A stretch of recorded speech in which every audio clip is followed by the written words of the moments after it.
Во денешното издание на регионалните вести ќе гледате: во пожар во помошен објект во Тетовско Жилче почина едно лице.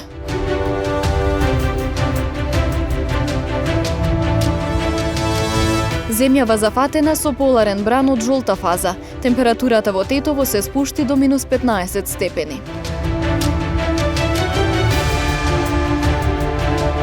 Компромис за државната матура се чека уште на конечен облик на интерното полагање.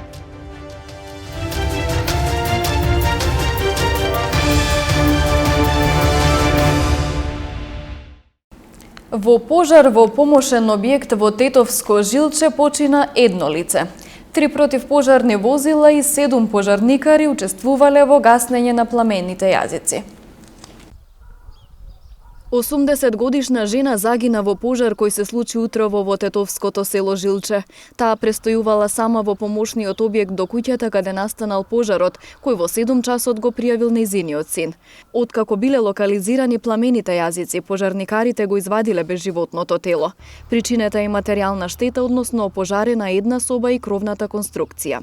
Излезено на лице место, дојдено со 3 противпожарни возила и со 7 пожарникари. Чим го локализиравме пожарот и ја извадивме жртвата надвор за понатамошна постапка за органите, компетентните органи за да продолжат со нивната процедура.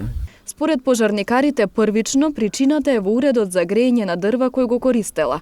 Бидејќи ноќта беше многу студена, најверојатно каминот горел цела ноќ, а пламенот го зафатил и нејзиниот кревет. Синојка било многу ладно, екстремно ладно.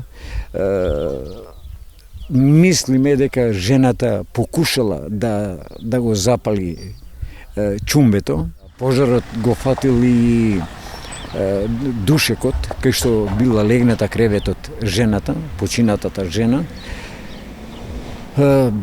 Лесно запали материјал и многу брзо ја зафатил целата површина на собата, значи наше мислење е тоа. Жителите на Тетово се сеќаваат на трагедијата од пред 3 години, кога во студениот јануари, поради пожар кој започнал од каминот на кој се грееле, загинаа 5 лица, мајка и 4 малолетни деца.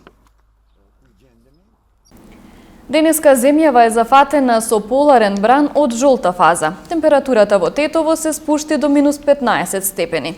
На Попова шапка висината на снежната покривка изнесува 51 сантиметар. Се препорачува граѓаните да ги почитуваат препораките за заштита од ниските температури, со оглед на тоа дека студеното време ќе се задржи и во следните денови. Во Тетово денес измерени минус 15 степени Целзиусови. Според најавите на синоптичарите, од денеска земјава е зафатена со поларен студ и се наоѓа во жолтата фаза со многу ниски температури, кои ќе се спуштаат и до минус 18 степени Целзиусови. Од Управата за хидрометеоролошки работи најавуваат ниски температури и за утрешниот ден, а кон крајот на неделата ќе има благ пораст на истите. Најмногу снег наврна на Попова шапка, 51 сантиметар и температура од минус 13 степени Целзиусови, додека пак во Маврово снежната покривка достигна висина од 35 сантиметри. И во текот на утрешниот ден ќе бидат слични временските услови, значи ќе се задржи сончево со мала до умерена облачност и студено. Утринската температура во Полошкиот регион се очекува да се спушти до минус 14 степени, а во текот на предпладневните часови ќе има услови за појава на слаба магла. Така, утре максималната температура може да остане и малку пониска и да биде околу минус 2 степена. Потоа од четврток веќе ќе имаме известно покачување како на утринските, така и на дневните температури. Меѓутоа, тие сепак ќе бидат, утринските сепак ќе бидат негативни, па во Полошкиот регион ќе се спуштаат до некаде минус 8 степени, а дневните ќе бидат малку над нулата. Со тоа што во одделни денови се очекува да има и појава на утринска магла. Поради ниските температури, од Министерството за здравство препорачуваат граѓаните да носат топла облека, соодветни обувки за снег и мраз, но и почесто да консумираат топли напитоци. Исто така, се препорачува да се избегнува практикување физичка активност на отворено, а при движење да се внимава на лизгавите површини. Вакцината на Pfizer е безбедна за користење и штити од новите мутации на вирусот. Ова го истакна Александар Петличковски, директор на Институтот за имунологија во Скопје. Тој зборува и за можните ризици од вакцинирањето. Се работи за еден модерен пристап во вакцини, така наречена РНК вакцина, која што за прв пат масовно се користи, но и во истражувањата и постистражувањата во реалниот живот покажува одлични резултати. Нормално дека несаканите ефекти се следат многу будно и се сумираат постојано и оваа вакцина има несакани ефекти што се гледаат и кај останатите, кај нормалните вакцини, да кажеме, и тие се сведуваат на болка околу местото на апликација, црвенило, оток, евентуално главоболка, гадење, но се апсолутно во рамки на прифатливо. Имунитетот после прележана болест трае најмалку 8 месеци. Истото се очекува и за вакцините. Конкретно за Pfizer и Moderna се однесуваат овие првичните податоци, бидејќи тие се најмасовно применети вакцини и најмногу има сознание за нивното дејство. Значи, овие вакцини делуваат солидно и на Кент сојот и на јужноафриканскиот сој, со тоа што има една разлика, значи антителата се малку послабо изразени или малку помалку ефикасни можеби за овие соеви, но од друга страна стимулирањето на Т-клеточниот имунитет дава повторно одлична неутрализирачка заштита на вакцината. Председателот на владата Зоран Заев пред јавноста го презентираше петтиот пакет мерки за стимулирање на стопанството во услови на пандемија. На пресконференцијата присутни беа и вице-премиерот задолжен за економски прашања Фатмир Битиќи, министерот за финансии Фатмир Бесими и министерот за економија Крешник Бектеши. Петиот сет содржи вкупно 29 мерки во вредност од 9,7 милиарди денари или околу 160 милиони евра, од кои 91,7 милиони евра се директни буџетски трошења. Мерките се распоредени во 4 главни столбови. Првиот, директна финансиска подршка за компаниите со цел задржување на работните места на граѓаните, и тоа во секторите туризам, занетчиство, угостителство, транспорт, индустрија, за организација на настани и слично. Вториот столб е финансиска подршка за ликвидност на приватниот сектор со бескаматни кредити со неповратна компонента за задржување и зголемување на бројот на работниците и поттикнување на раст и развој на компаниите. Трето, креирање поволно деловно обкружување со системско редефинирање на царинскиот тарифник, намалување на парафискалните давачки и даночно олеснување и одложување кај неколку јавни давачки. И четвртиот, најважниот, подршка директно за граѓаните погодени од пандемијата. Почитувани, првата мерка е финансиска подршка за плати за вработените во висина од 1 милиарда и 920 милиони денари за месеците февруари и март 2021 година, со опфат од околу 60.000 работници месечно. Финансиската подршка ќе биде скалеста во износ од 14.500 до 21.776 денари за месечна плата по вработен, за да се подржат работните места во домашните компании во зависност од тоа која компанија колкав пат на приходи имала во текот на ноември и декември 2020 и јануари 2021 година, споредено со 2019 година ноември и декември и јануари 2020. Мерката број 1 е опциона и компаниите имаат избор да ја користат или неа, или мерката 2. Кредити со 0% камати за компаниите од дејностите туризам, занетчиство, угостителство, транспорт, индустрија за организирање на настани, приватните здравствени установи и слично, и тоа преку Развојната банка на Северна Македонија. Оваа мерка е во висина од 615 милиони денари, односно 10 милиони евра, и за неа може да се аплицира во текот на 2021 година.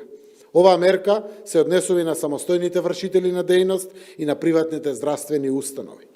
Во зависност од вкупниот поголем обем на работа и зголемената добивка, ќе имаат можност компаниите да добијат скалесто неповратен дел од кредит од 30 до 50% од самиот кредит. По двонеделниот бојкот на наставата, матурантите и Министерството за образование и наука најдоа решение за начинот на полагање на државната матура. Матурантите ќе полагаат вкупно 4 предмети, а таквиот начин на полагање ќе им овозможи на матурантите да се запишат и на странски универзитети. Се чека уште на конечен договор околу начинот на реализација на полагањето интерни предмети. Откако матурантите 2 недели ја бојкотираа онлайн наставата, представниците на Сојузот на средношколци изминатиот викенд одлучил да го прифати предлогот за компромис во врска со полагањето државна матура. По вчерашната средба со председателот на владата Зоран Заев, каде што бил потврден заедничкиот договор, сега преговорите продолжуваат во работни групи во делот на изнаоѓање најсоодветен концепт, односно модел за изведување на интерните предмети. Тоа што се договоривме досега е да се полагаат 2 екстерни испити, што е прифатливо и за образовните власти, односно образовните институти. Сега што се дискутира деновиве е за начинот како ќе ги полагаме интерните испити. Значи како ќе се полагат, со кој модел ќе се спроведува полагањето на интерните испити, а за ова ќе треба да се одлучи наредните денови. Од Сојузот на средношколци велат дека имаат неколку идеи за спроведувањето на полагањето интерни предмети. Имаме неколку идеи како може полесно да биде за матурантите да полагат за интерните испити, да имат банки на прашања, значи да кажеме да имат банки на прашање 1 месец пред полагање на интерните испити, но сепак конечната одлука што ќе се случи за интерните испити ќе го имаме вечерва, најдосна или утре. Се дискутира и надвор од државата со другите универзитети надвор, каде што повеќе одат македонските средношколците во Македонија повеќе одат во тие универзитети во Словенија, например, или во Бугарија, и треба да се дискутира и со нив дали е овој модел што го предлагаме прифатлив и за нив во странските универзитети, за да не ги оштетиме тие матуранти што сакат да се запишат надвор. Од Сојузот на средношколци дискутирале со властите полагањето да почне на 5 јуни, а не на 29 мај, со цел учениците да имаат повеќе време за подготвување.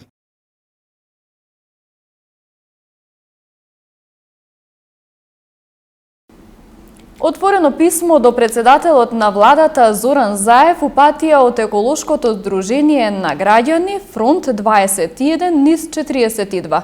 По неговата изјава дека малите хидроцентрали се еколошки, но и по последните одлуки на владата за изградба на вакви објекти на Шарпланина и во Маврово. Бараат итно нивно стопирање. Како сериозно загрижувачка од еколошкото здружение на граѓани Фронт 21 низ 42 ја оценуваат изјавата на председателот на владата Зоран Заев дека малите хидроцентрали се најеколошки извори на енергија. Во отворено писмо до него реагираат на владините одлуки за мали хидроцентрали на Маврово и Чарпланина и ги истакнуваат постоечките документи, кои недвосмислено алармираат за негативното влијание на ваквите објекти врз природата и биолошката разновидност.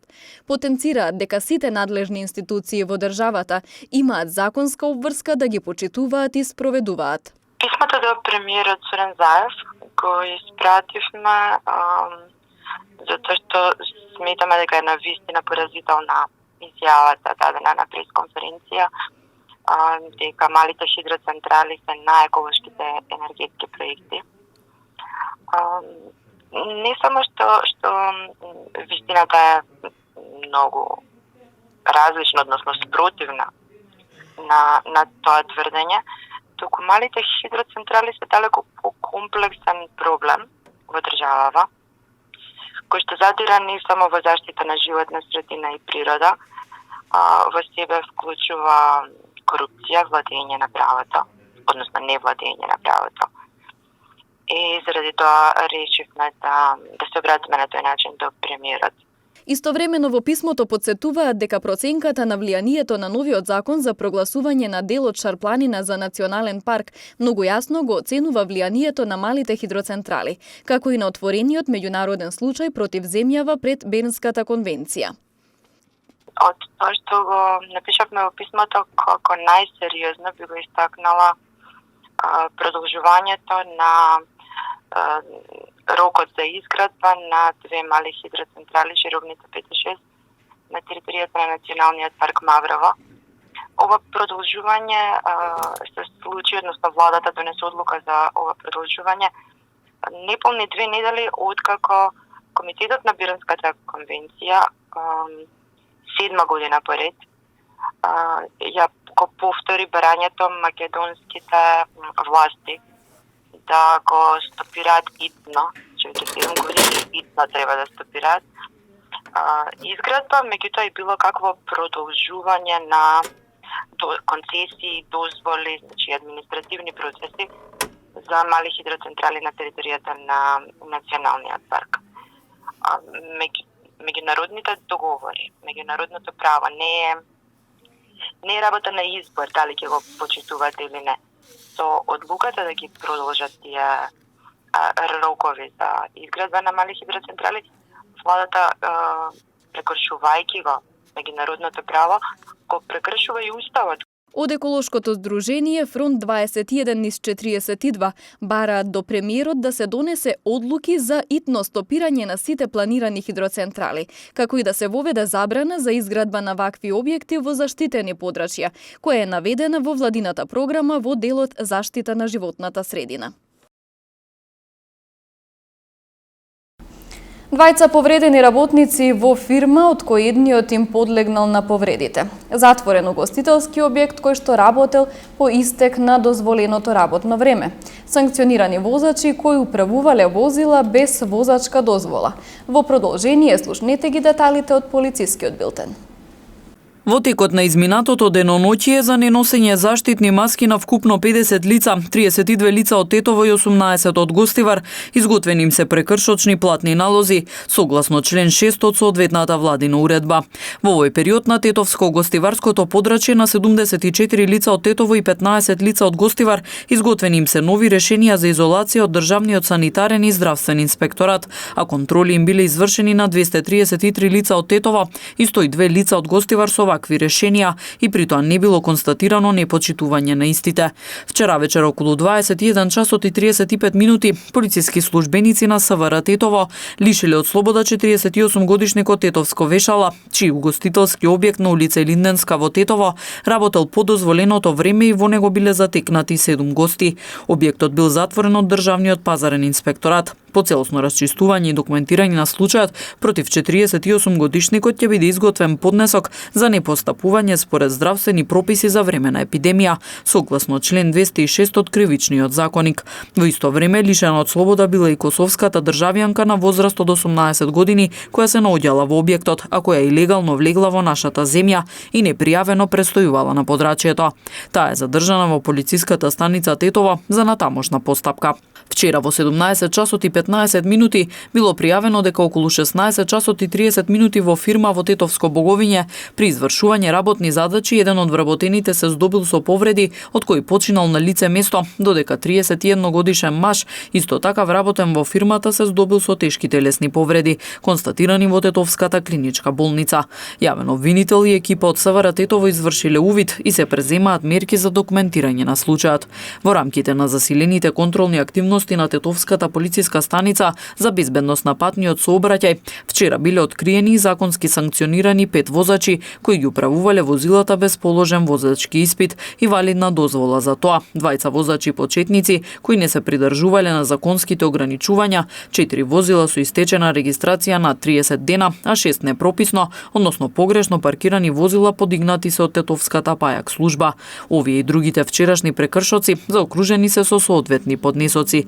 Вчера од 7 до 11 12 часот пак на подрачјето на СВР Тетово била спроведена акцијска контрола за пристигнување, во која откриени и санкционирани се вкупно 20 прекршоци, во Тетово 19 и во Гостивар 1. Најголемиот број од прекршоците се однесувале на места на кои е забрането пристигнување.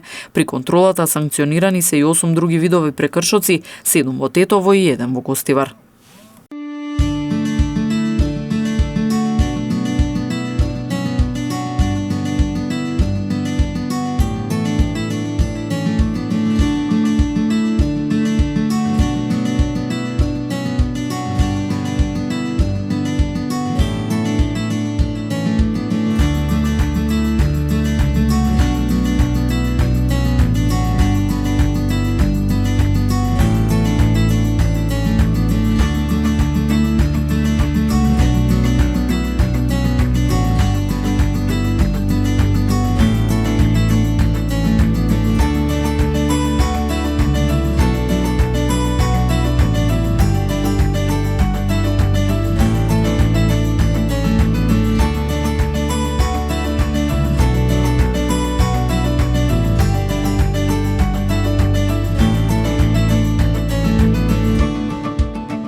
Овде ги завршуваме регионалните вести. Ви благодарам на вниманието со кое не следевте. Пријатно!